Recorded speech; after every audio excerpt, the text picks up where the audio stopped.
Salmista, no Salmo 122. Alegrei-me quando me disseram... Amém? Você está alegre? Nós estamos aqui na presença do nosso Deus. A igreja trabalhando, a igreja ativa. Eu fiquei muito feliz de ver a classe de integração também, uma classe dos novos membros, preparando docinhos, para ajudar com missões nacionais. E aí os irmãos têm esse privilégio de abençoar também, comprando e experimentando esses docinhos feitos. Não é mesmo, irmão Eduardo? Cadê o irmão Eduardo, né? A nossa classe de integração fez com muito carinho para ajudar. E também nós temos um delicioso pastel após o culto, que o Ministério de Família também está fazendo. Tudo isso em prol do reino de Deus. Então, quantas coisas Deus tem feito neste lugar. A nossa MCM comemorando 75 anos de organização. Parabéns toda esta igreja, aos irmãos que incansavelmente têm trabalhado pela fé, uma vez dada aos santos em Cristo Jesus.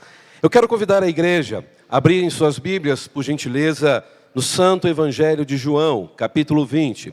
Esse é o texto que nós vamos estudar nesta noite. Noite em que estaremos celebrando a ceia do Senhor. João, capítulo 20, a partir do versículo 1. Assim nos ensina a palavra do Senhor. No primeiro dia da semana, Maria Madalena foi ao sepulcro de madrugada, sendo ainda escuro, e viu que a pedra fora removida do sepulcro. Correu, pois, e foi ter com Simão Pedro e o outro discípulo a quem Jesus amava, e disse-lhes: tiraram do sepulcro o Senhor, e não sabemos onde o puseram. Saíram então Pedro e o outro discípulo e foram ao sepulcro. Corriam os dois juntos, mas o outro discípulo correu mais ligeiro do que Pedro e chegou primeiro ao sepulcro. E abaixando-se, viu os panos de linho ali deixados, todavia não entrou. Chegou, pois, Simão Pedro, que o seguia, e entrou no sepulcro, e viu os panos de linho ali deixados, e que o lenço que estivera sobre a cabeça de Jesus não estava com os panos, mas enrolado no lugar à parte. Então entrou também outro discípulo, que chegara primeiro ao sepulcro, viu e creu. Verso 9. Porque ainda não entendiam a Escritura, que era necessário que ele ressurgisse dentre os mortos. Tomaram, pois, os discípulos para casa, e Maria, porém, estava ali em pé, diante do sepulcro, a chorar. E enquanto chorava, abaixou-se a olhar para dentro do sepulcro, e viu dois anjos vestidos de branco, sentados onde jazera o corpo de Jesus, um à cabeceira e o outro aos pés. E perguntaram-lhe eles: mulher, por que choras? Respondeu-lhes: porque tiraram o meu Senhor, não sei onde o puseram. E ao dizer isso, voltou-se para trás e viu ali Jesus em pé, mas não sabia que era Jesus. E perguntou-lhe Jesus: mulher, por que choras? A quem procuras? E ela, julgando que fosse o jardineiro, respondeu-lhe: Senhor, se tu o levaste, dize-me onde o puseste, e eu o levarei. E disse-lhe Jesus: Maria. E ela, virando-se, disse-lhe em hebraico: Rabone, que quer dizer mestre. Disse-lhe Jesus: deixe de me tocar, porque ainda não subi ao Pai, mas vai aos meus irmãos e dize-lhes que eu subo para o meu Pai e vosso Pai, meu Deus e vosso Deus. E foi Maria Madalena anunciar aos discípulos: vi o Senhor, e ele lhe dissera essas coisas. Vi o Senhor, e ele lhe dissera essas coisas. Vamos orar. Obrigado, Jesus, pelo privilégio que nós temos de poder estar na tua casa para te adorar, para poder também trabalhar com os nossos irmãos, mas agora, ó Deus, para ouvir a tua palavra. Reconhecemos, ó Deus, que quando a tua palavra é lida e explicada, é boca do Senhor falando diretamente aos nossos corações. Usa a minha vida, ó Deus, como instrumento nas tuas mãos, me dando condições físicas e espirituais, para que eu possa proclamar com fidelidade o estudo da tua santa palavra. Ó Deus, que seja uma noite de restauração, noite de salvação, noite, ó Deus, de vidas rendidas aos pés de Jesus Cristo. É a oração que eu faço, agradecido em nome de Cristo, a razão da nossa vida. Amém e amém. Meus queridos irmãos, aqui está a narrativa de João, o apóstolo amado. E essa narrativa fala a respeito da ressurreição de Jesus. Este livro provavelmente foi escrito entre os anos 90 a 100 da era cristã. E no contexto desse texto, nós encontramos aqui um registro de momentos de decepção, momentos de tristeza, momentos de vazio, momentos de desesperança no coração daqueles discípulos de Jesus. Mas nesse mesmo contexto, nós também encontramos aqui o resultado final do poder de Cristo sobre o nosso maior inimigo, que é a morte. E na verdade, ninguém gosta de falar sobre morte. Acredito que todos nós gostamos de passar o nosso tempo falando sobre sonhos, sobre vida, sobre projetos, sobre saúde. O problema é quando falamos de morte, nós entendemos que a morte não faz acepção de pessoas. A fila da morte, como eu tenho sempre dito, é a fila mais desorganizada que existe. Não há idade para partir para a eternidade. Independente da classe social, independente da classe religiosa ou política, todos um dia irão enfrentar a morte, a não ser que Cristo volte. E assim os salvos estarão sendo levados para os céus e transformados para viver com Cristo para todos sempre. Mas a possibilidade de lidar com a morte frustra os projetos humanos. Frustra. Porque não há como vencer a morte pelo viés humano. Porque a morte, ela desmonta as nossas expectativas e os nossos projetos de vida. Ninguém está planejando algo pensando que vai morrer a qualquer momento. Meus irmãos, quantas vezes nossas expectativas de vida também não foram frustradas, assim como aconteceu com aqueles discípulos, com os seguidores de Jesus. Quantas vezes nós contabilizamos mais perdas na nossa vida do que ganho? Quantas vezes nós já pensamos que não valia mais a pena acreditar e continuar, porque a situação sempre é adversa? Quantas vezes já não ficamos também perto da morte e podemos contar muitas experiências aqui entre nós de irmãos e irmãs que enfrentaram momentos assim, quase que morreram, mas pela graça de Deus, o médico dos médicos puderam superar e hoje estão aqui para testemunhar, louvado seja o nome do Senhor. Meus irmãos, muitas pessoas hoje estão vivendo momentos assim, próximos à morte. Talvez por causa da saúde de um ente querido que está doente. Ou quem sabe até mesmo diante daquelas pessoas que nós amamos e acabou sendo derrotado pela morte e partiram para a eternidade. É por isso, meus irmãos, que quando olhamos para esse texto de João capítulo 20, nós podemos entender o que estava acontecendo com os discípulos de Jesus Cristo. Eles estavam aqui com as suas expectativas frustradas por causa da morte, não de uma pessoa comum, mas eles estavam agora vivendo essa frustração por causa da morte do seu grande amigo, aquele que tinha dado esperança para eles, aquele que tinha poder em palavras e ações. O seu grande amigo Jesus Cristo tinha sido crucificado, assassinado naquela cruz, e eles estavam abalados. Eles estavam aqui nesse momento sem condições de calcular a grande perda desse eterno amigo Jesus Cristo. Havia no coração deles e delas esse desespero, essa incerteza, essa angústia, esses questionamentos do porquê Jesus ter morrido e morrer da maneira que morreu, com tanta dor, tão humilhado. Eles não conseguiam aceitar tal morte de alguém que era tão bondoso, tão amoroso. Mas por incrível que pareça, Jesus sabia que tipo de morte ele teria. Só que os seus discípulos não. Seus discípulos não podiam imaginar que seria assim. Seus discípulos não podiam entender que o seu bondoso mestre iria sofrer tanto assim, iria morrer de uma forma tão cruel como um bandido sofria. E aí eu olho para esse texto e vejo que Jesus, ele não foi pego de surpresa. Mas os discípulos foram pegos de surpresa, porque na concepção dos discípulos, Jesus iria restaurar o trono de Israel. Jesus ia ser o novo rei. Eles imaginavam isso até o último minuto, até que Jesus foi levado para a cruz. E ali ele foi humilhado, esbofeteado, chicoteado, zombado. E ele então sofreu a morte e morte de cruz. O que eles não sabiam de tudo isso era que com essa morte, Jesus estava dando para eles a possibilidade de desfrutar da maior vitória de toda a história da humanidade, daquele momento em que a morte iria dar lugar à vida, em que a morte seria derrotado. Enquanto Cristo estava ali naquela cruz, os discípulos não podiam imaginar que a morte pode zombar do ser humano, mas naquele momento, Cristo, ele estava dizendo para a morte: eu vou te vencer, e ao terceiro dia, ele ressuscitou, ele zombou da morte, e ele pôde dizer: eu sou vitorioso. É por isso que Paulo disse, lá em 1 Coríntios 15, no final desse capítulo: onde está a morte? A tua vitória. A morte foi derrotada, humilhada por Jesus Cristo, nosso Salvador. Mas os discípulos não entendiam isso. Eles esperavam algo acontecer. Eles esperavam que Jesus pudesse vencer, até mesmo quando estava indo para o Gólgota. Mas isso não aconteceu. Por isso, nesse contexto, aqueles discípulos estavam com as suas expectativas arrasadas, abalados, tristes, sem motivação.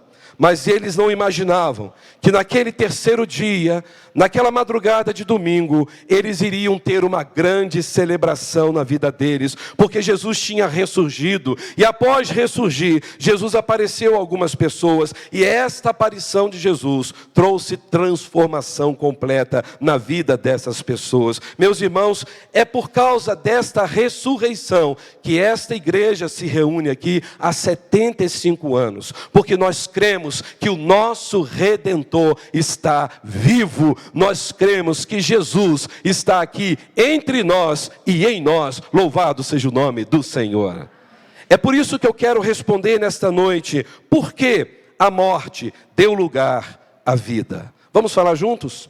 Por que a morte deu lugar à vida? 4 lições rápidas nesse texto. Em primeiro lugar, eu vejo aqui que a morte deu lugar à vida, porque ela jamais poderia reter o Senhor da vida. A morte jamais poderia reter aquele que é santo, aquele que é poderoso, aquele que é o Senhor da vida, Cristo Jesus. Vejam comigo o versículo 15. Naquele momento, perguntou Jesus para Maria Madalena o quê? Mulher, por que choras? Essa expressão choras aqui é a palavra klaiô no grego, que quer dizer lamenta. Por que você está aí se lamentando? Por que você está aí lamuriando? Por que você está aí reclamando, abatida? A quem você procura? E ela julgando que fosse quem? O jardineiro ou o coveiro? Jardineiro, já vou explicar por quê.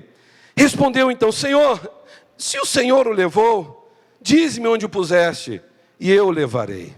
Meus irmãos, Jesus apareceu para Maria Madalena numa hora em que ela estava mais se sentindo afrontada em toda a sua história de vida, porque ela estava sendo esbofeteada pelo poder da morte. Ou seja, o lamento de Maria Madalena era fruto de um desalento causado pela morte do seu amigo Jesus Cristo.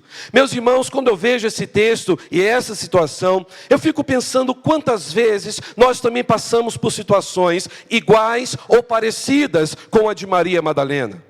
Momentos de perda de um ente querido, momentos de dor por causa de uma separação, momentos de dor por causa de brigas familiares, momentos de desespero face a uma doença incurável, momentos de grandes perdas financeiras, momentos em que você descobre que o seu filho ou sua filha estão envolvidos no mundo do crime, ou talvez envolvidos com drogas. Quem consegue, meus irmãos, ter coragem? Quem consegue ter ânimo para prosseguir ao ter notícias tão ruins assim? A sensação que dá é que nós só poderemos chorar e lamentar diante dessas adversidades. Notem, meus irmãos, que Maria, ela foi ali para ver o túmulo de Jesus, para chorar, para lamentar, para talvez tentar conversar com Deus o porquê de Jesus ter sido morto. Ele era a sua única e última esperança. Esperança que tinha libertado ela de quantos demônios? Os irmãos se lembram? 7 demônios. E isso está lá em Lucas, capítulo 8, versículo 2. Ou seja, ela foi liberta de uma possessão demoníaca por Jesus. E esse Jesus que a libertou estava agora morto. A esperança que deu para ela uma nova chance. A esperança que deu para ela uma vida pura, uma vida talvez até mesmo de sonhos para serem realizados. Essa esperança que era Jesus, tinha dado para Maria Madalena um futuro de paz, um momento de viver talvez a melhor fase da sua vida. Mas agora, na cabeça de Maria, essa esperança também tinha morrido. Porque a sua alegria, tudo aquilo que ela viveu no tempo que Jesus estava vivo, agora se transformou em tristeza, se transformou em lamento. Para Maria, a vida tinha dado lugar para a morte. E é isso que deu para ela a falta de esperança. Provavelmente, Maria ela foi ao sepulcro de Jesus entre 3 horas da manhã até as 6 horas da manhã. Se você ler novamente comigo o versículo 1 de João capítulo 20, diz o seguinte: no primeiro dia da semana. Quando é o primeiro dia da semana? Domingo. Maria Madalena foi ao sepulcro. Até aqui tudo bem. Mas o texto diz que ela foi ao sepulcro que hora? De madrugada. Alguns textos vão dizer bem cedinho. Mas o texto fala que além de ser de madrugada, era ainda muito escuro. Meus irmãos, o que me chama a atenção, que essa palavra madrugada aqui é a palavra proí. Proí significa quarta vigília da noite. Proí é a ideia de 3 da manhã até as 6 da manhã. Ou seja, se ela estava indo entre 3 às 6 da manhã, com certeza estava escuro. Por isso que o texto vai dizer que estava ainda escuro, porque era proí, a quarta vigília da noite, entre 3 e 6 horas da manhã. Mas se você olhar Lucas 24, verso 1, lá vai dizer que era alta madrugada. Ou seja, era a hora que estava praticamente no meio da madrugada. Então, de fato, era a quarta vigília da noite. E, meus irmãos, isso mostra para a gente que Maria Madalena não teve sono desde a crucificação. Ela não conseguia dormir, ela não conseguia se acalmar. Ela estava tão angustiada, sem paz, desesperada, sem rumo da sua vida, que ela não conseguia então deitar e fechar os olhos. Alguns até tem dito exatamente o seguinte: bom, pastor, para uma mulher como Maria, que tinha se convertido a Jesus, ela não deveria estar na quarta vigília da noite, andando pelas ruas sozinha, indo em direção a um cemitério. Porque uma mulher de bem jamais sairia de casa naquela época, depois das 6 da tarde até as 6 da manhã. Porque no contexto judaico, 6 horas da tarde até as 6 da manhã é chamado período das trevas, horário das trevas. Então não é correto alguém sair de casa, a não ser por extrema necessidade. Mas alguns vão dizer: pastor, eu acho que ela saiu essa hora porque Maria era uma prostituta. Então ela estava acostumada com a vida noturna de Jerusalém. Só que eu quero deixar claro para a igreja: Maria não foi prostituta. Maria Madalena não era prostituta, porque nenhum texto bíblico afirma que ela era prostituta. A Bíblia diz que ela era possuída por 7 demônios, conforme Lucas 8, verso 2. E na verdade, ela não foi a qualquer lugar. Maria Madalena foi justamente a uma propriedade particular que pertencia a quem? José de Arimateia. Ou seja, era um jardim cemitério. Era um cemitério pessoal, particular de José de Arimateia. Então, por isso que quando ela estava naquele jardim cemitério particular de José de Arimateia, quando ela ouviu Jesus, ela não entendeu que era Jesus. Ela pensou que fosse um jardineiro, porque o jardineiro cuidava daquele jardim cemitério durante toda a noite.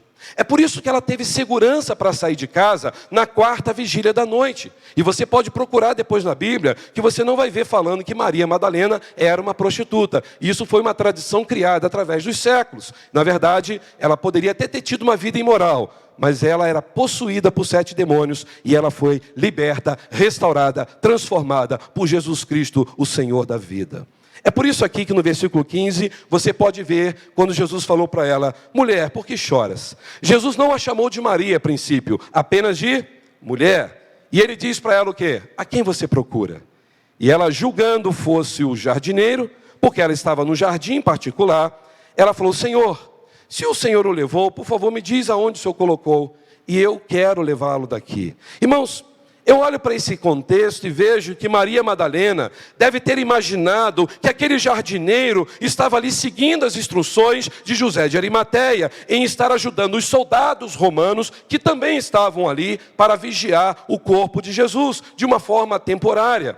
E isso significa para nós que este túmulo não foi invadido por nenhum inimigo de Jesus, porque os soldados romanos estavam ali e também tinha pessoas que cuidavam daquele jardim. É por isso que ela jamais poderia imaginar que era Jesus ressurreto. Na cabeça dela, ali estava um jardineiro. Só que Maria Madalena, ela estava naquele momento com o coração amargurado, tão amargurado que ela não conseguiu entender que quem tinha falado com ela era Jesus Cristo, o seu grande amigo. E naquele exato momento, Maria estava ainda ali, preocupada com o corpo do seu Senhor, preocupada com aquele que tinha dado esperança lá atrás, quando ele estava vivo. Só que uma coisa Maria teve que entender. A partir daquele encontro, naquela madrugada, ela entendeu que a morte não pôde segurar o Rei dos céus, porque Jesus tinha ressuscitado, Jesus estava ali, não era um jardineiro, naquele lugar escuro, naquela alta madrugada. Maria, preocupada com o corpo de Jesus, ela não podia imaginar tamanho encontro que ela teria naquele momento, porque as suas esperanças foram completamente restauradas, porque no versículo seguinte diz o que no verso 16? Disse-lhe Jesus o quê? Maria. Vocês conseguem imaginar, quando Jesus falou o nome de Maria, ele colocou a entonação do nome dela, como ele sempre falava, ele disse, Maria. E naquele momento, eu imagino Maria ficando trêmula, porque ela respondeu, porque virou-se e disse em hebraico, Raboni, que quer dizer, mestre. Meus irmãos, quando eu vejo isso aqui, eu fico imaginando o som da voz de Jesus. Não foi o som da voz de um simples jardineiro, mas foi o som da voz do Todo-Poderoso Deus, que tinha se encarnado, que tinha vindo a este mundo, que tinha restaurado a vida dela, e agora estava ali na frente dela, completamente ressurreto. E aquela voz que ela ouviu, chamando o seu nome, talvez seja a mesma voz, como o salmista pôde com grande propriedade dizer, lá no Salmo 29, verso 3 e o verso 4, narrando a respeito da voz do Senhor. Ele disse lá no Salmo 29, 3, a voz do Senhor ouve sobre suas águas, o Deus da glória troveja, o Senhor está sobre muitas águas, a voz do Senhor é poderosa, a voz do Senhor é cheia de majestade. Meus irmãos, eu imagino Maria naquele momento, quando ela ouviu, é o Senhor, só por ter falado, Maria. Ela ficou tão eufórica, ela ficou tão feliz, que o sofrimento acabou, a esperança voltou, a alegria inundou o seu coração. Qual a reação automática de Maria? Está no verso 17, diz o quê? Naquele momento ela, quando disse Raboni, mestre, ela já correu para agarrar em Jesus, abraçar Jesus. E o que ele diz para Maria? Deixa de me tocar. Alguém tem outra versão para essa palavra? Deixa de me tocar. Não me segure. Não me detenha. Não se agarre a mim. Eu acho que essa versão está melhor. É NVT? Porque aqui está a palavra raptomai, que é agarrar com força, que é abraçar e falar assim, agora você não vai embora. A ideia da palavra raptomai, que Jesus falou, deixe de me agarrar, deixe de me segurar, é a mesma ideia de alguém que cai ao chão e segura os pés e te imobiliza, de maneira que você não consegue mais andar. Jesus estava dizendo, Maria, calma, por favor, pare de me agarrar, vai lá avisar para os meus discípulos que eu estou vivo.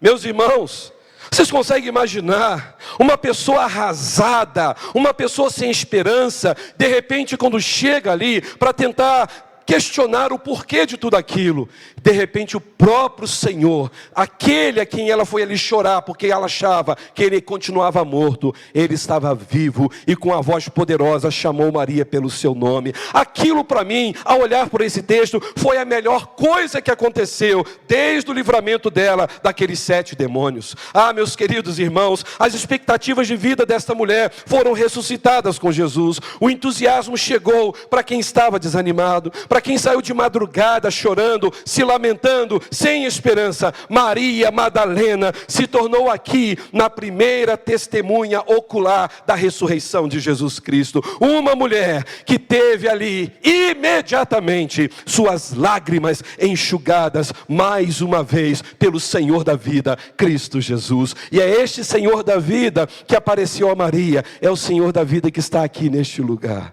Ele é Jesus e Ele te chama pelo seu nome. E a voz dele é poderosa para mudar a história da sua vida de dentro para fora. Louvado seja o nome do Senhor. Nessa noite eu quero dizer que Maria teve esta alegria e ela pôde concretizar aquilo que diz o Salmo 30, verso 5. Lembra o que diz lá? O choro pode durar uma noite, mas a alegria vem pela manhã. Com Jesus você pode até chorar, mas a alegria sempre será certa. Isso enche o nosso coração de paz. Meus irmãos, nós podemos dizer que hoje, nesta noite, nós estamos aqui celebrando não um Cristo morto, mas um Cristo que está vivo, um Cristo que atende nossas expectativas, um Cristo que age o tempo todo, um Cristo que zombou da morte, porque Ele é o Senhor da glória. E Ele está aqui. E Ele sabe o que você está passando, e Ele cuida de você, e Ele te chama pelo seu nome, e Ele diz: eu estou cuidando de tudo, apenas acalme o teu coração, confie em mim, e eu cuidarei da sua história. Jesus fez isso com aquela mulher. Maria Madalena teve grandes esperanças, e ela se tornou numa poderosa missionária nas mãos de Jesus Cristo. Segunda lição: eu vejo que a morte deu lugar à vida, porque foi esta vida que conseguiu destruir todo o nosso medo. Você tem medo de quê? Uma vez eu ouvi um camarada bem fortão falando: pastor, eu enfrento tudo que for na minha frente, mas não deixa eu enfrentar uma barata. Eu falei assim: meu irmão, não vou nem falar para ninguém que você tem medo de barata, né? Vocês imaginam, gente? Imagina o Renato, barbudão, alto: pastor, conte comigo, que daí vier. Eu tenho pavor de barata, pastor. Você consegue imaginar isso? Você fala assim: ô gente, coitada da Adriana. Vocês imaginam pessoas assim? Mas tem gente que tem fobia de barata, de rato. Meu pai tem fobia de sapo. Ele pode enfrentar qualquer coisa, mas um sapo ele fica desesperado. Ele fala: eu não enfrento sapo. E eu perguntei: por quê, pai? Bicho feio. Falei: mas só por causa da feiura, pai? Fobia. Qual era a fobia agora dos discípulos de Jesus? Vamos ler o verso 18. Maria Madalena foi anunciar aos discípulos. E o que ela anunciou? Eu vi o Senhor, e Ele disse essas coisas. E chegado, pois, à tarde naquele dia, o primeiro da semana, ou seja, tudo isso está acontecendo no domingo. E estando os discípulos reunidos, com as portas abertas e adorando ao Senhor. Ah, não é isso não? Com as portas trancadas. Trancadas por causa de quê? Medo. Aqui está claro. Medo de quem? Dos judeus. Chegou Jesus. Espera aí, as portas estavam trancadas. Eles estão reunidos lá dentro em oração fervorosa assim: ai meu Deus. Desesperados. Sabe por quê? Porque a palavra medo aqui é a palavra phobon no grego, que vem da palavra fobia, pavor, pânico. E diz que Jesus se pôs no meio deles. Eles nem repararam Jesus entrando. Tamanho era o medo que eles estavam. E qual foi a palavra que Jesus disse para ele? Cambada de covardes. Vocês me abandonaram quando eu fui crucificado. Foi isso que Jesus falou? Ele disse o quê? Paz seja com vocês. Paz seja convosco. Meus irmãos, Jesus apareceu agora para 10 discípulos. 10 por quê, pastor? Porque nós veremos um pouco mais à frente que Tomé não estava presente naquele culto do medo. Ele não estava ali. E Judas tinha feito o que antes? Se enforcado, porque ele traiu Jesus e cheio de remorso se enforcou. Então provavelmente os 10 discípulos estavam ali. E eles estavam então com pavor. com desespero. Eles estavam com pavor de também terem o mesmo fim de Jesus. Meus irmãos, imaginem esses discípulos agora, fechando a porta e dizendo: nós estamos com medo do sinédrio. Eles foram capazes de ir lá no tribunal, de manipular a justiça, de manipular a religião, para matar o nosso Senhor, o homem de bem, o homem maravilhoso. E se eles conseguiram matar Jesus, imagine a gente.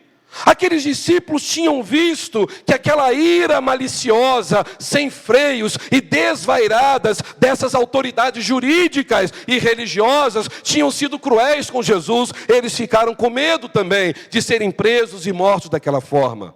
Para os irmãos imaginarem e pensarem um pouquinho, quando se fala em crucificação, a gente imagina que só prega na mão, nos pés e a pessoa fica ali pendurada. Não, o crucificado, além de ter os pregos aqui, no pulso, porque aqui tem 2 ossos, não foi na palma da mão, foi aqui, para segurar e não rasgar.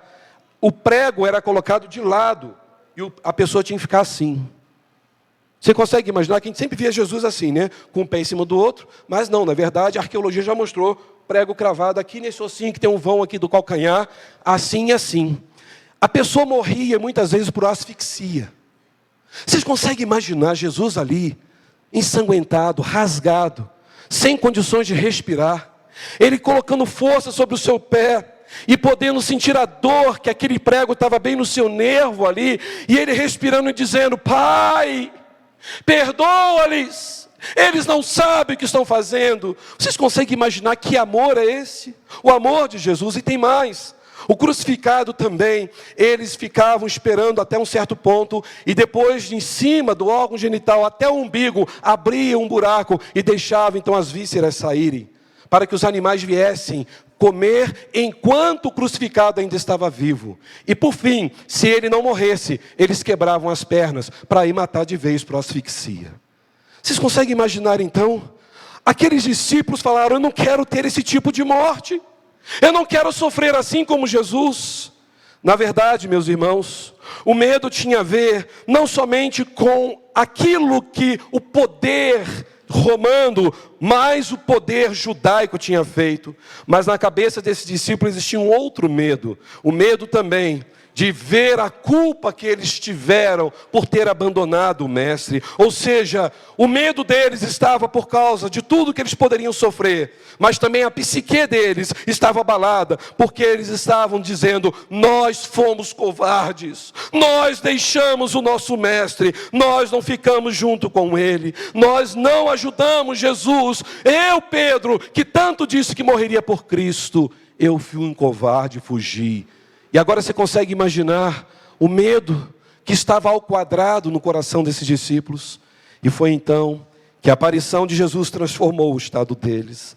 Jesus trouxe paz. A mesma voz poderosa que chamou o nome de Maria momentos atrás, foi a voz que falou naquele exato momento: paz seja convosco. Uma voz que ecoou paz no coração daqueles discípulos, perdoando aqueles discípulos, uma paz de um relacionamento que estava sendo restaurado, uma paz que estava tirando aquela fobia que tinha se instalado no coração daqueles discípulos, porque onde existe paz, existe segurança, e a presença de Jesus devolveu este sentimento de alegria, de vitória, para quem estava preso na fobia, no medo. E o que aconteceu logo a seguir? Vejam comigo o verso 20. Dito isto, Jesus fez o quê? Começou a lavar roupa suja? Não, né? Mostrou as mãos e o lado. E diz o texto que eles fizeram o quê? Alegraram-se. Os discípulos ficaram alegres por ver de fato Jesus Cristo. E aí quando Jesus viu que eles estavam ainda assim ligando o motor para começar a dar glórias a Deus, olha o verso 21, disse-lhe então Jesus, segunda vez, o quê? Paz seja convosco. Qual a sensação que você tem ao ouvir essa palavra? Paz seja com você. Nesse momento que você está vivendo hoje, Jesus diz: paz seja com você. No seu coração em turbulência, Jesus diz: paz seja com você. Será que nesta noite você está vivendo aquele momento de medo, de fobia, por causa de algo que está acontecendo, ou você tem medo do que vai acontecer? Meus irmãos, Jesus ressurgiu. E por isso nós temos recursos para sair do medo. Jesus ressurgiu, e por isso nós temos recursos para experimentar a verdadeira paz, para experimentar a verdadeira segurança, para experimentar a verdadeira vitória. Quando Ele apareceu para os seus discípulos, Ele deu para os seus discípulos uma nova expectativa de vida. Jesus deu para os seus discípulos coragem ao invés de medo. É por isso, meus irmãos, que se eu e você nessa noite estivermos enfrentando o nosso maior medo, entregue o teu caminho ao Senhor, confia nele, porque o mais Ele fará. Ele cuidará de você. Como diz João 4, lance sobre o Senhor todo o seu medo, porque o perfeito amor que é Cristo lança fora todo medo. Se Jesus, que é vida, Ele venceu a morte, Ele venceu justamente para nos oferecer vitória sobre o medo. Qual é o teu medo nessa noite? Você tem medo de barata? De rato? De perder o emprego, de ter o seu casamento acabado? Qual é o teu medo nessa noite? De descobrir que você está com uma doença incurável, que as coisas não estão boas nas suas finanças, isso te dá medo? Pegue tudo isso, coloque nas mãos daquele que diz para mim e para você: paz seja convosco, e Ele cuidará de você. Você crê nisso? Essa foi então a segunda lição. A terceira lição, eu vejo que a morte deu lugar à vida, porque a vida venceu a culpa dando perdão. Esta vida que é Jesus venceu a morte para tirar a culpa que estava alojada em nossos corações, nos oferecendo perdão, e foi isso que Jesus fez com seus discípulos. Vá por gentileza agora, no mesmo contexto, no Evangelho de Marcos, capítulo 16, verso 6 e o verso 7. É o mesmo contexto desse texto. Marcos 16, 6 e 7. O que diz aqui a palavra de Deus? Marcos 16, verso 6 e o verso 7. Ele, porém, lhes disse, ele quem? O anjo. Não vos atemorizeis, buscai a Jesus, o Nazareno, que foi crucificado. Ele ressurgiu, não está aqui. Eis o lugar onde o puseram. Mas ide, dizei aos seus discípulos que ele vai adiante de vós para Galiléia, ali o vereis como ele vos disse. Eu deixei de falar alguma coisa aqui? Deixei de falar quem? Pedro. Por que o anjo fez questão de dar um recado completo do Senhor? Diga para os discípulos e também a Pedro. Principalmente, fale com Pedro. De todos aqueles discípulos, Pedro ficou em destaque. E por quê? Por que o anjo dá esse recado para ele? Por que somente o nome de Pedro foi mencionado? Será que Pedro era melhor, era o mais especial de todos? Não. Pedro se tornou um grande líder, sim.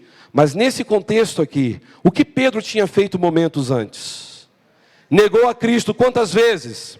3 vezes. E o que me chama a atenção é que o próprio evangelista vai dizer lá em Mateus que Pedro, quando foi questionado pela 3ª vez, você é um deles, ele disse, não sou, nunca vi este homem. A palavra ali antes diz, ele começou a gaguejar ou a praguejar. Essa é uma palavra traduzida errada para a língua portuguesa, porque ali a palavra praguejar não é praguejar, é falar palavrão. Vocês conseguem imaginar o grande apóstolo Pedro falando palavrão? Vocês conseguem imaginar? Está lá no texto. Está no texto original. Ele ficou tão irritado com as pessoas falando, você é um deles, que por final ele estava assim, fora de si, completamente abalado emocionalmente. Ou seja, ele negou Jesus 3 vezes. Mas agora a conta chegou para ele. E o que é interessante, Pedro, durante todo o ministério de Jesus, foi aquele que mais falou em fidelidade. Pedro foi aquele que falou que estaria com Cristo. Pedro foi aquele que lá no Monte da Transfiguração, em Lucas 9, ele pôde dizer, Senhor, bom é estarmos aqui, vamos fazer uma tenda para ti, para Moisés e para Elias, e vamos passar aqui muito tempo, porque o Senhor é maravilhoso. Essa visão foi maravilhosa, era sempre Pedro que tinha essas iniciativas. E agora Pedro estava carregando uma culpa. Culpa de negar Jesus repetidamente, 3 vezes. Ele estava se sentindo muito mais culpado, porque os outros discípulos fugiram. Pedro encarou Jesus enquanto ele estava sendo humilhado. E diz o texto que Jesus olhou para Pedro. E Pedro negou Jesus 3 vezes. Falou: nunca vi este homem na minha vida. Vocês conseguem imaginar? Por que o anjo falou que Pedro era a pessoa que Jesus estava precisando conversar? É por isso, meus irmãos, que eu aprendo com Jesus, diante de Pedro, que não há fracasso que possamos cometer, que o amor doador de Cristo não possa reverter. Não há fracasso. Todo o nosso fracasso, todo o nosso pecado, Cristo com seu grande amor, Ele joga sobre nós em grande medida. Ele nos inunda com seu amor e Ele nos perdoa, Ele nos restaura. Ele é Deus, Ele é o Senhor que cuida dos seus e perdoa os nossos pecados. 1 João diz o que no capítulo 1, verso 9? Se confessarmos os nossos pecados, Ele é fiel e justo para nos perdoar e nos purificar de toda a injustiça. Meus irmãos, talvez você esteja aqui nessa noite e o peso que está sobre a sua vida, o medo que você tem é pela culpa. Culpa por alguma coisa que você fez na sua vida. Talvez alguma coisa que você tem realmente feito que ninguém sabe, e isso tem te dado medo. E você está inseguro. Talvez você esteja inseguro para tomar decisões, porque você sabe do tamanho da sua culpa. Pedro preferiu ficar trancado dentro de casa. Pedro ficou lá junto com os discípulos, porque estava com medo. E agora, meus irmãos, eu vejo aqui este medo era fruto da culpa. Culpa do remorso. Remorso porque ele não foi capaz de dizer: este homem eu conheço, ele é o Senhor da glória, ele é meu amigo, ele é meu salvador. Podem me matar também. Ele não foi corajoso a esse ponto. Ele negou Jesus, por isso ele carregava uma grande culpa. Mas foi nesse momento que Jesus disse: Pai seja convosco, que Jesus teve que ressuscitar a expectativa na vida de Pedro. Jesus apareceu para Pedro, e Pedro pôde dizer depois para Jesus: Senhor, Tu sabes que eu te amo. Eu não fui capaz de te amar como meu Salvador, eu te amei apenas como um amigo, mas o Senhor sabe que eu te amo. Eu fui um covarde, mas eu te amo. E Jesus disse o que para ele? Apacenta os meus cordeirinhos. Talvez hajam pessoas aqui nessa noite que precisam confessar suas culpas, não para quem está do seu lado, mas para aquele que venceu a morte e que te ama, que é Jesus Cristo. Em nome de Jesus, peça perdão pelo seu pecado. Ele conhece o seu pecado, Ele sabe o que você fez, Ele sabe o que eu faço, mas o que Ele quer de mim e de você é confissão. E Ele está falando isso para a gente nessa noite. Não há fracasso que podemos cometer que o amor doador de Cristo não possa reverter. Jesus te ama profundamente. E a morte deu lugar à vida, porque com a vida, Jesus, como a própria vida, nos deu o privilégio de ficarmos livres de toda a culpa. Isso te dá paz ao coração? Vem a última lição para fechar. Agora o texto vai falar a respeito de algo muito inusitado. E eu entendo que a morte deu lugar à vida, porque a vida ressuscitou a fé para quem só exercia a razão. Vamos falar juntos? Porque a vida ressuscitou a fé para quem só exercia a razão. Você conhece pessoas que só trabalham com a razão? Eu falo que a razão e a emoção precisam estar juntas. Fé e razão também têm que estar juntas. É interessante que tem um livro que fala: fé demais cheira mal. Se você ler rápido, você vai entender. Fede mais, cheira mal. Mas é fé. Fé demais cheira mal, porque vira fanatismo. E é perigoso. Tem que ter um equilíbrio. E é por isso que quando a gente olha para esse texto, quem é a pessoa aqui que estava devendo na praça com relação à fé e à razão? Vejam agora João 20, o texto que estamos trabalhando, verso 24. Ora, Tomé, um dos 12, chamado de quê? Dídimo, não estava com eles quando Jesus apareceu. Pergunta que eu faço: aonde ele estava? O que tinha na vida dele que era mais importante do que estar reunido com seus irmãos que estavam ali frustrados, angustiados? Olha o verso 25. Diziam-lhe, pois, os outros discípulos: nós, Tomé, vimos o Senhor. Ele, porém, respondeu o quê? Viro nada. Se eu não vir o sinal dos cravos nas mãos e não meter minha mão no seu lado, de maneira nenhuma, eu crerei. Irmãos, a Bíblia nos revela que Tomé era chamado de Dídimo. Por que Dídimo? Será que era o sobrenome dele? Alguém já pesquisou sobre isso? O que é Dídimo? Dídimo significa duplo. Dídimo significa alguém que tem vida dupla ou gêmeo. Talvez alguns vão achar que Tomé tivesse um irmão gêmeo, mas a Bíblia não diz nada sobre isso. Talvez tenha nascido e só ele sobreviveu e o outro morreu. Porque o nome Dídimo também significa gêmeo, gêmeo de alguém. Mas também significa duplo ou vida dupla. O que nós podemos entender aqui é que de fato Tomé tinha uma vida dupla. Porque no meio dos discípulos, ele era alguém que sempre era crítico. Tomé sempre questionava as coisas. Tomé sempre via pela óptica da razão e não pela fé. Meus irmãos, o interessante é que lá fora Tomé ficava quieto, mas no corpo apostólico ele era sempre aquele que falava e questionava.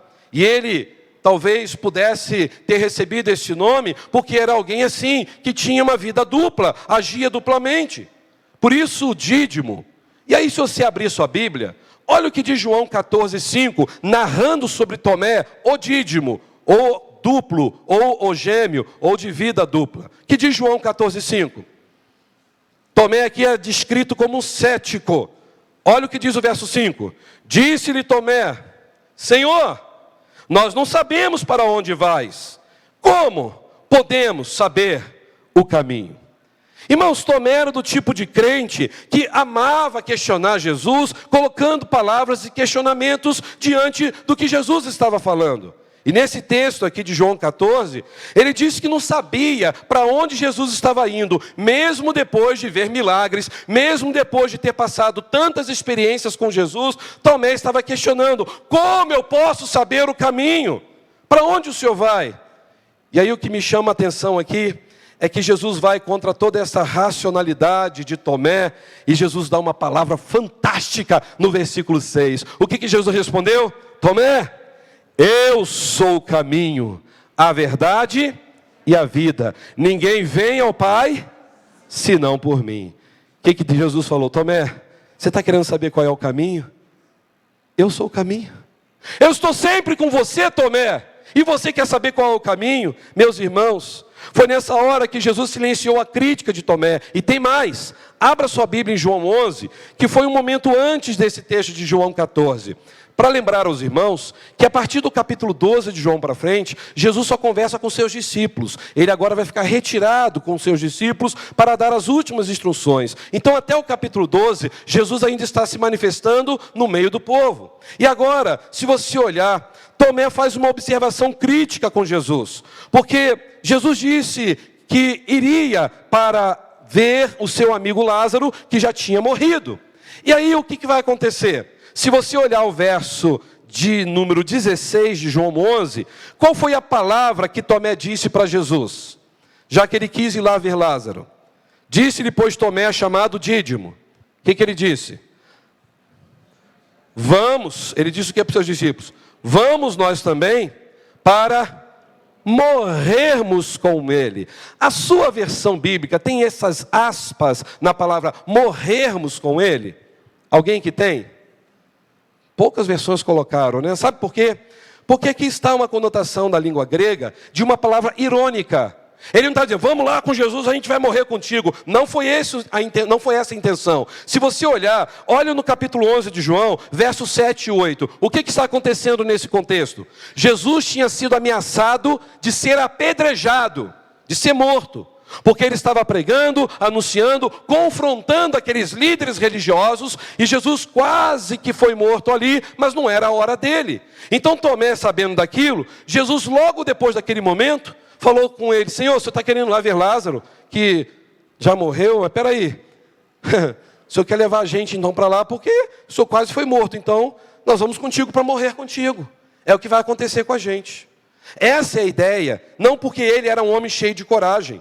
Na verdade, ele estava dizendo, Senhor, o Senhor está nos levando para a morte. O Senhor está nos levando para sermos também apedrejados. Alguns alegam que Tomé estava até querendo se prontificar a morrer por Jesus, mas não é isso que o contexto vai dizer.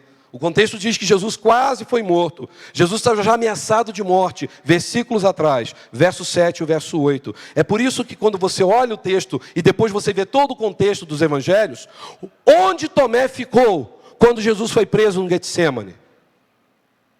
Tomé disse, eu vou morrer contigo. Foi isso que ele fez? Ele fugiu. Pedro ainda tentou arriscar puxando a espada, e ele depois fugiu também. Sabe o que eu aprendo com Tomé?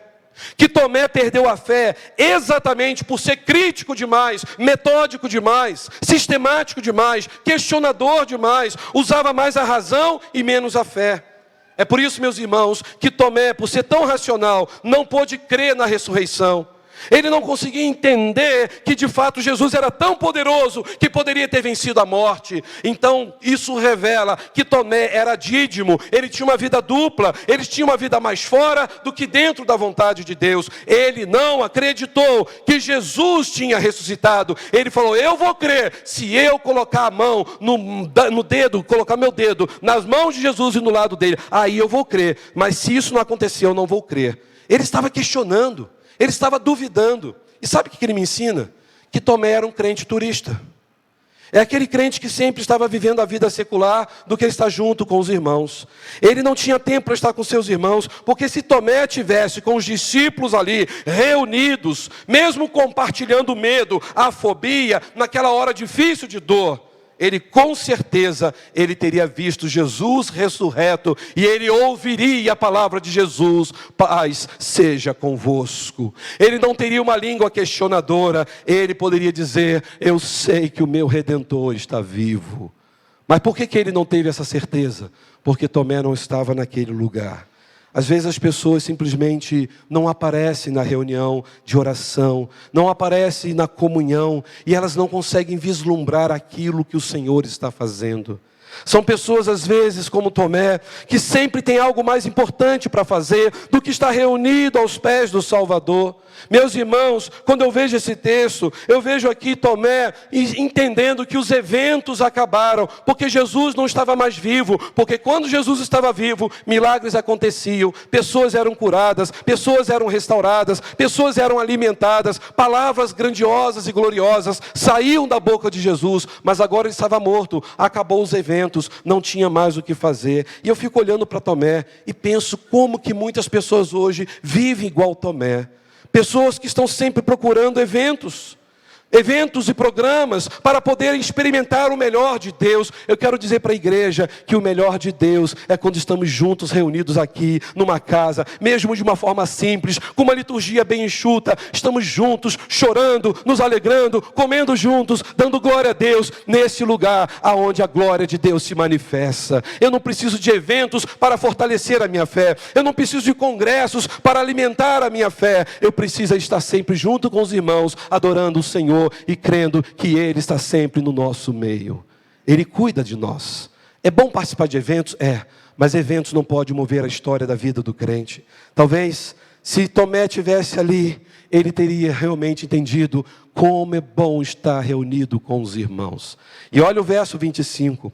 De João capítulo 20, ele diz, de maneira nenhuma eu crerei, se eu não ver e não tocar em Jesus. Irmãos, isso para mim revela um homem ausente, um cristão ausente, um cristão que tinha muito mais coisas importantes para fazer do que estar priorizando a comunhão. Mas aí o texto vai prosseguir e diz que 8 dias depois, ele resolve dar o ar da graça e aparecer naquela reunião. Olha o que diz o verso 26, vamos ler? 8 dias depois, algumas versões vão falar 1 semana depois, mas na verdade o texto original diz 8 dias. Estavam os discípulos outra vez ali, reunidos. E quem estava junto com eles? Tomé. E chegou Jesus, estando as portas também fechadas, pôs-se no meio deles e disse o quê? Paz seja convosco. E aí Jesus olhou para Tomé. Gente, como eu queria estar ali para ver a cara de Tomé, né? Eu imagino ele assim, né? Tipo assim, deixa eu me esconder. Jesus então olha para Tomé e fala o quê? Vem cá. É isso que você quer, Tomé? Pode colocar o dedo aqui. Aqui minhas mãos. Você quer tocar? Pode tocar. Pode meter a mão aqui no lado. Pode apalpar bastante. Vem, Tomé. ficou paralisado?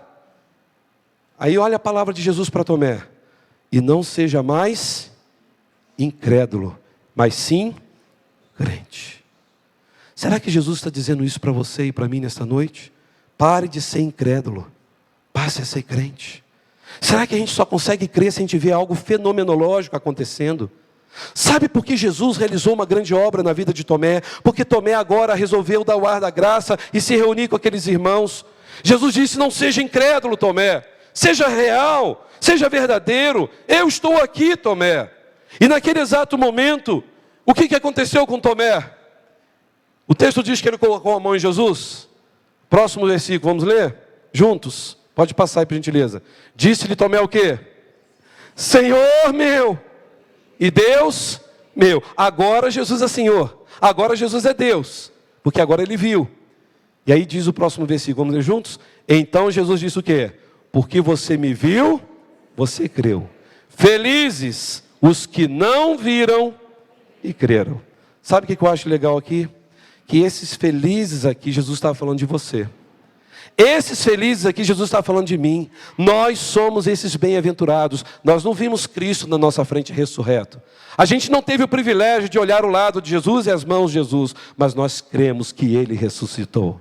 Nós cremos que Ele está aqui entre nós e em nós. Ou seja, Jesus estava dizendo que nós somos pessoas mais do que vencedoras, mais do que vitoriosas, porque nós somos bem-aventurados, porque cremos em Cristo Jesus. Queridos, Jesus, em vez de condenar Tomé, Ele apareceu e mostrou as feridas. Talvez Ele pudesse falar: agora você crê, né, Tomé? Vai dizer, né? Não, Ele não falou nada. E aí, meus irmãos, Jesus aqui revela que Ele estava dando mais uma chance para quem estava preso na razão e não tinha mais fé. Jesus estava dizendo: Tomé, comece a exercer a sua fé. Pare de querer ver coisas acontecerem. Me adore por quem eu sou. E eu quero dizer para você, mesmo que não aconteça um milagre na sua vida, nunca duvide de que Jesus está presente na sua vida. Ele nunca te abandonará. Não são milagres que vai movimentar a nossa fé, mas é a certeza que Jesus está vivo e habita em nosso coração. Por isso, meus irmãos, eu vejo que Jesus ressurgiu para tirar a incredulidade, o medo. Ele ressurgiu para nos dar vida em abundância. E nessa noite Jesus fala comigo e com você. Será que você está vivendo como Maria antes da ressurreição? Antes de ver Cristo ou depois, quando ela disse: Rabone, mestre?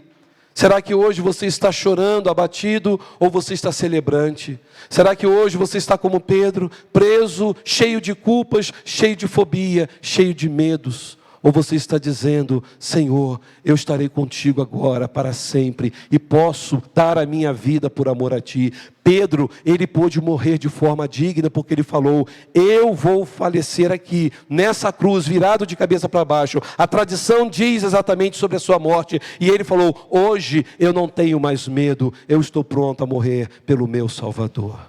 O único discípulo que não foi assassinado foi João, o apóstolo amado. A Bíblia diz, pela história, também encontramos, que Jesus falou o quê? Se eu quiser, Ele pode ficar vivo até a minha volta. Mas na verdade, João morreu de velhice. E o discípulo de João, um homem chamado Inácio de Antioquia, que ele pôde escrever no Didaquê coisas incríveis, um compêndio de normas que a igreja primitiva tinha. E ele pôde falar o quanto João amava Jesus e teve essas experiências gloriosas com o seu Salvador. Meus queridos irmãos, somente ao ler a palavra de Deus, eu creio que o meu Redentor está aqui comigo e Ele nunca me abandonará. Jesus tem poder para transformar desalento em esperança, culpa em liberdade, medo em segurança. Jesus traz para você expectativa de vida. Ele te ama. E foi Ele quem te trouxe aqui nesta noite para dizer isso a você. Pare de fugir. Chegou a hora de você poder viver segundo o meu coração. Talvez você precise nessa noite dizer: Senhor Jesus, eu sempre escuto falar do Senhor, mas eu acho que eu estou igual Tomé. Eu tenho vivido mais pela razão, eu tenho vivido muitas vezes pela emoção, mas eu não tenho vivido pela fé. Eu quero nessa noite, Senhor, ter a minha fé novamente restabelecida, firmada, no autor e consumador dela, Jesus Cristo. A minha fé, o autor e consumador dela é Jesus Cristo.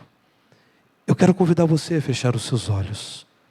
Eu não sei como você entrou aqui nesta noite. Talvez como Maria, chorando, amargurado. Talvez você esteja vivendo a pior fase da sua história hoje. Eu não sei. Talvez a doença chegou na sua casa e nem mandou recado, já chegou invadindo a sua vida. E hoje você está abalado, abalada, sem motivos de sorriso, porque você não tem mais esperança de um novo dia, de uma cura. Jesus é o Senhor da cura. Ele tem poder para te curar, sim, mas Ele também quer te ensinar muitas coisas em tudo isso. O que você precisa fazer é entregar a sua vida a Jesus e falar: Senhor, a minha vida só tem sentido se for para te adorar. A minha vida só tem sentido, Senhor, se for para estar aos teus pés e se for para dizer ao mundo inteiro que o Senhor é o Deus de amor, o Deus da minha salvação. Talvez você precise fazer como Paulo disse em Romanos 8, verso 38, quando ele disse com muita convicção: porque eu estou bem certo de que nem a morte, nem a vida, nem os anjos, nem os principados, nem as potestades, nem o presente, nem o porvir, nem a altura, nem a profundidade, nem qualquer outra criatura nos poderá separar do amor de Deus que está em Cristo Jesus, nosso Senhor. Aleluia! Nada nos separará do amor de Deus em Cristo Jesus. A morte foi vencida. Ela deu lugar para a vida.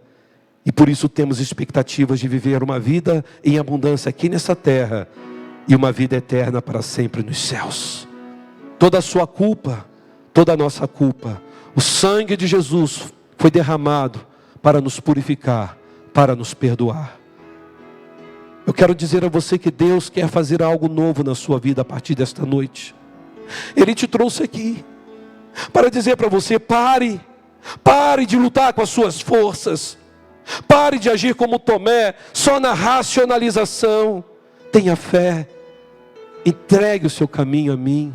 O Senhor diz isso: confie em mim.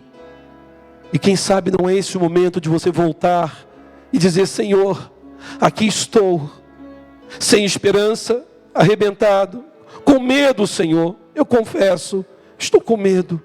Diga para Jesus, porque o perfeito amor que é Cristo vai lançar fora agora, neste momento, todo o seu medo. Confie no Senhor. Se você deseja fazer isso nessa noite, eu quero orar por você. Eu quero colocar a sua vida diante do Senhor. O Senhor não está olhando agora mais para aquilo que você viveu, porque pelo sangue de Jesus, Ele apaga todas as suas transgressões, de tudo que você cometeu até agora. Ele te dá uma folha em branco para recomeçar a história da sua vida. Você crê nisto? Eu convido a igreja a ficar em pé. E eu sinto no coração que eu preciso dar oportunidade. Há alguém aqui que o Senhor trouxe nessa noite, e você precisa disso. Você precisa de esperança. Você precisa de paz. Você precisa de restauração, de cura interna e externa.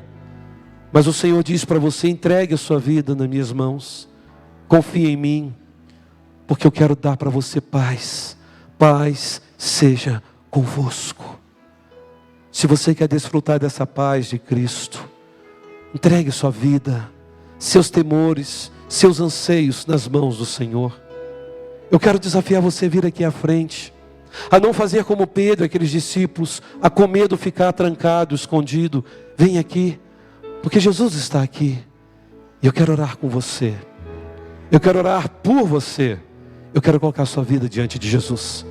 Talvez você tenha se afastado da igreja um dia. Esta noite o Senhor quer que você se reconcilie com Ele. Venha. Talvez hoje você esteja vivendo um momento de notícias ruins, de perdas, mortes, angústias. O Senhor é o consolo. O Senhor é bem presente na hora da angústia. Eu quero orar por você.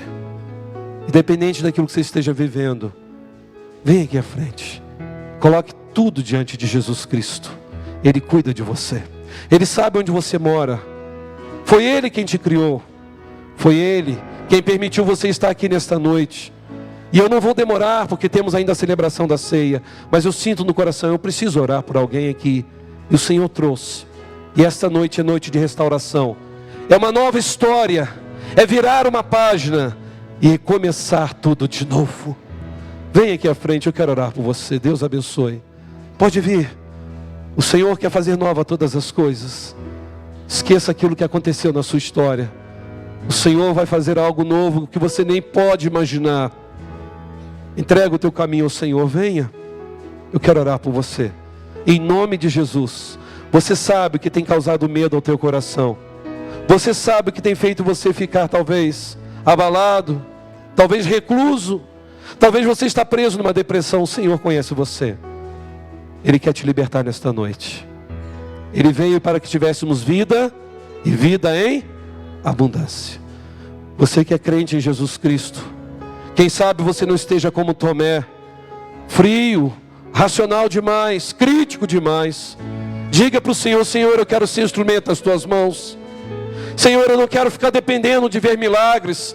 Eu posso dizer nessa noite: Senhor meu e Deus meu, Tu és o Deus da minha vida. Eu quero estar sempre em comunhão com a minha igreja. Eu não quero mais me afastar como Tomé se afastou. Se você entende isso, vem aqui à frente. Eu quero orar por você. Fala: Senhor, eu quero estar vivendo sempre no melhor lugar do mundo, aqui na Tua casa. Alguém pode vir. Eu vou orar nesse momento. Obrigado, Jesus. Obrigado porque o Teu amor, como disse Paulo, nos constrange. Obrigado, Senhor, porque nós não temos como medir o Teu amor. Não tem como ver a altura, a largura ou a profundidade, porque o Teu amor excede a nossa razão. Obrigado, Jesus, porque o Senhor tirou de nós todo medo. Obrigado, Jesus, porque o Senhor trouxe esperança para um coração sem esperança. Obrigado, Jesus, porque o Senhor nos ajuda a equilibrar a fé com a razão. Ajuda-nos, ó Deus, a viver uma vida segundo o Teu coração. Senhor, nos perdoe se muitas vezes temos sido críticos demais, racionais demais, e não temos visto pela fé tudo aquilo que o Senhor já tem feito em nossas vidas e no meio da Tua igreja. Ó Deus, eu quero entregar essas vidas no Teu altar aqui. Eu quero pedir ao Senhor, ó Pai, que o Senhor derrame sobre esses corações o bálsamo dos céus. Obrigado, Senhor, porque o Senhor tem nos dado a alegria, como uma linda família aqui em Petrópolis, poder nos reunir e juntos adorar o Teu nome. Obrigado, Senhor, porque mesmo nas perdas, mesmo diante das aflições, a Tua mão tem nos sustentado e a Tua igreja tem sido essa resposta para as nossas vidas. Obrigado, Jesus, porque o Senhor nos prometeu que estaria conosco todos os dias até a consumação dos séculos. Obrigado, Senhor. Obrigado porque Tu és o Emanuel, o Deus conosco. E eu faço esta oração, Senhor, agradecido, porque a morte deu lugar à vida para sempre. A morte foi derrotada e Cristo é vitorioso. E nós Te adoramos, Senhor. Na beleza da Tua santidade, nós Te adoramos, nós Te exaltamos. Que toda honra, toda glória, todo domínio, todo poder sejam dados ao nome de Jesus Cristo. Eu oro, ó Pai, como ministro do Evangelho, diante desta igreja, em nome de Jesus Cristo, a razão da nossa vida. Amém. Dê um abraço quem está do seu lado. Diga: Jesus é a nossa paz. Jesus é a nossa paz. Amém? Louvado seja o Senhor. Os irmãos podem se assentar. Eu quero convidar os diáconos para virem aqui à frente. E neste momento final, quero convidar você a abrir a sua Bíblia em 2 Coríntios, capítulo 11, a partir do verso 23. 2 Coríntios, capítulo 11, a partir do verso 23. Aqui está uma narrativa de tudo aquilo que Jesus fez momentos antes de ser crucificado. Segundo aos Coríntios, capítulo 11, a partir do verso 23.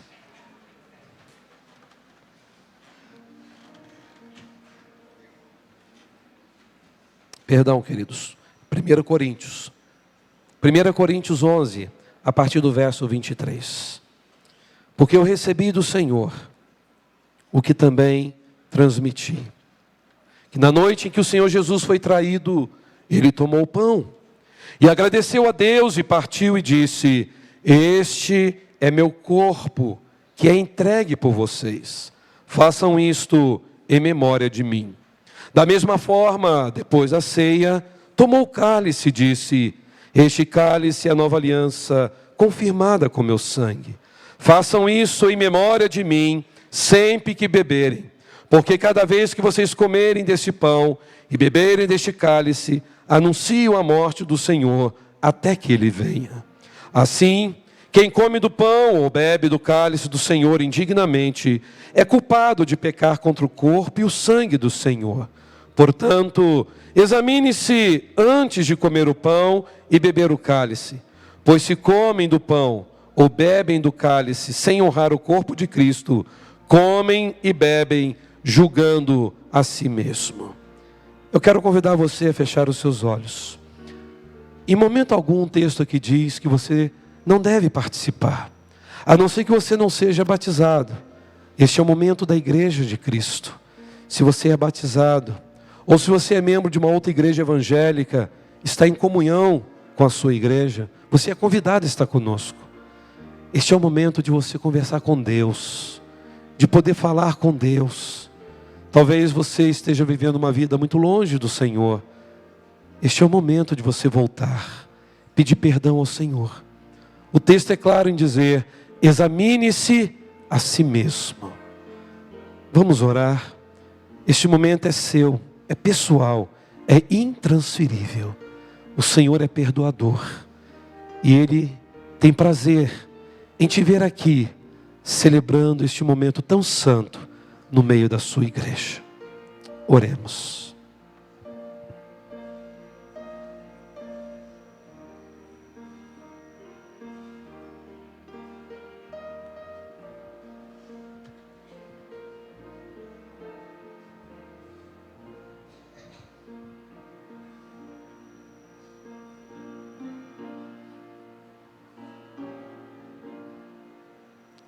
Ó Deus, para nós este momento é um momento sublime. A tua igreja reunida como um só corpo, crendo que nós somos do Senhor, lavados e remidos pelo sangue de Jesus. Obrigado, Senhor, pelo privilégio que temos como igreja em poder celebrar a vida, celebrar a comunhão, celebrar que Jesus Cristo está vivo. Obrigado, Jesus, pelo teu sangue passaporte para uma nova vida. Obrigado, porque o Senhor nos perdoa, é o Senhor quem nos purifica, é o Senhor que nos dá uma página em branco para recomeçar. Aceite, ó Deus, este momento de gratidão a Ti, este memorial na qual estamos relembrando tudo que o Senhor fez por nós um dia lá naquela cruz. Aceite, ó Deus, cada oração que foi feita aqui neste lugar, em nome de Jesus Cristo, a razão da nossa vida. Amém. Vamos adorar ao Senhor enquanto os elementos serão distribuídos.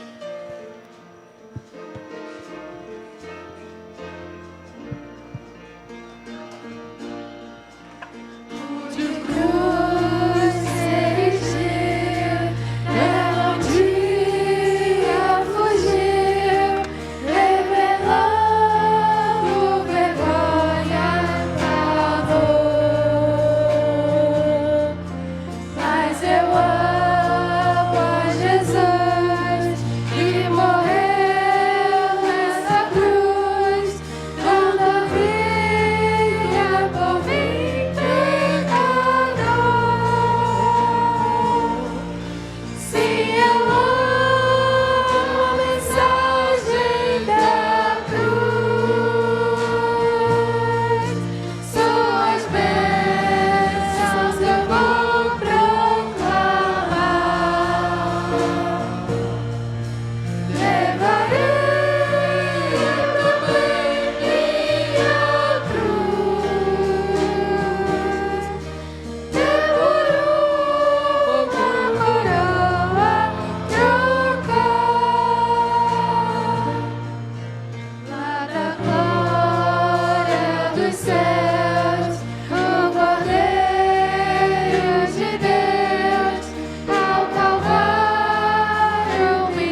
estás chorando.